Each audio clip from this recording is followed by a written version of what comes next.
আমার ভালো লাগছে যে তুমি রেখে দিয়েছে, কিন্তু মা, তোমাকে ছাড়া কি আর ভালো থাকা যায়?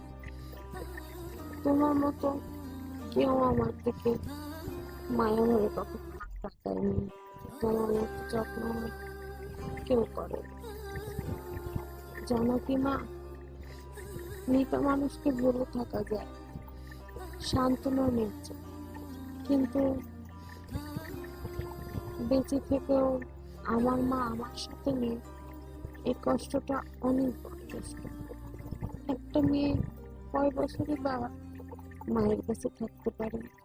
সর্বোচ্চ 20 থেকে 25 বছর। তারপরে তো তার আলাদা জগৎ বা সংসার থাকে, সেখানেই তাকে থাকতে হয় মৃত্যুর শেষ পর্যন্ত।